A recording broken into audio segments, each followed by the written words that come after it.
Hi, I'm Petra Hilleberg. I'm sitting here with my mom, Renate Hilleberg. So they say that behind every great man, there is an even greater woman. That's usually it's true.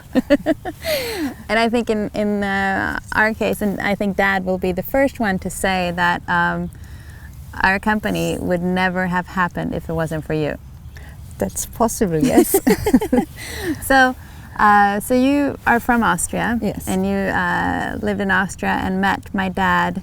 He was skiing in Austria, okay, and we met. And well, I came to Sweden in the autumn '72. Yeah. So how did the whole tent thing start?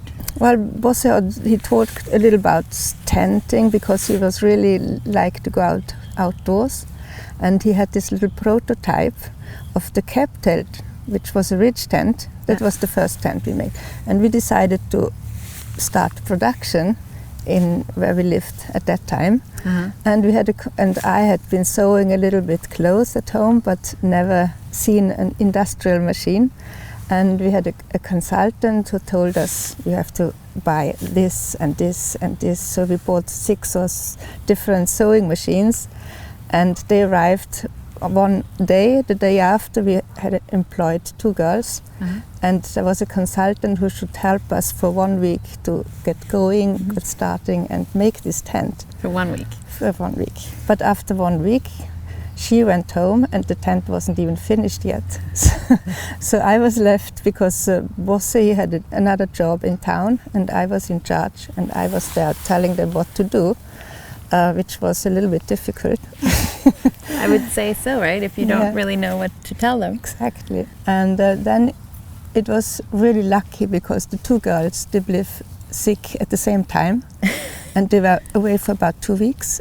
And I really used that time, and I was sewing, and was looking at the arrangement, and I could alter it all. So when they came back, then I said, now we are doing like that. And we got down the time to a reasonable time, and it started to work quite well. And as this was it was a ridge tent, and it was the first tent that was sewn together, the inner and the outer tent. Yeah. And somehow we got quite known, even though we only maybe made a couple of 100 tents and selling by sports shops. Because at that time, so Dad would really just come up with an idea.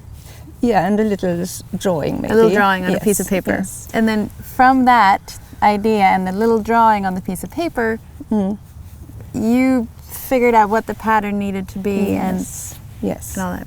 Yes. It's impressive. Yes. Did you ever think about giving up? No, never. Never? No. But I know that I've heard you guys talking about that. It happened quite a few times that Dad would say something and you would say, no, it's not possible, right? That's right, yes. And I could say, no, I can't, this is not possible to do. But he is stubborn and said, of course you can do it, and then I did it. So you took the challenge? Yes. Have to prove that you could do it. Yes, exactly. Yeah.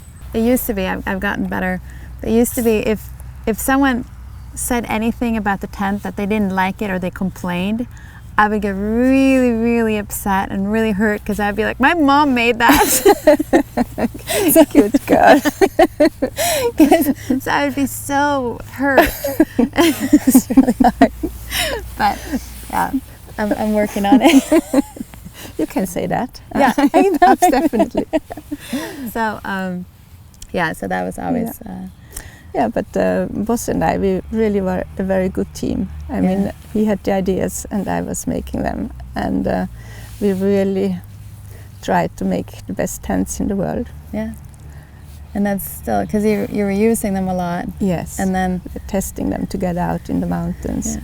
And like you said with the Caron, so it's changed a lot since 1980 when it came out. Yes. But most of them have been to make it better and simpler, right? And to well, the ventilation is bigger and it's easier to put in the poles, and it's small details which when they are on the tent you think it should be like that, of course, but to make the this detail sometimes could take a year of thinking, experimenting and thinking again, and then suddenly it comes like that. Yeah. Now we know how to do that. I think the acto was probably It was the most difficult tent to construct, even if it's the smallest tent that we have.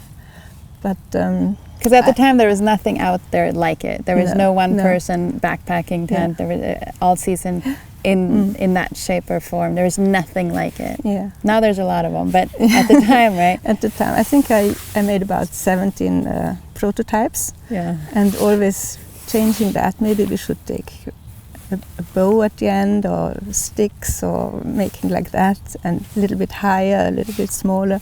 So it was a lot of thinking of that. But that was It was a lot of worth it. Yeah. And then so from being at a ski resort in Austria and meeting this Swedish tourist, from that to becoming one of the greatest tent makers ever, that's quite the... It's quite a journey, yes. And it was a long journey, but we did it quite well. Yeah. And we are still involved in doing testing, and we are like to be out in the outdoors. Yeah. And you're still happily married. Yes, we are, after 40 years. Which is great. Yes, it is, really.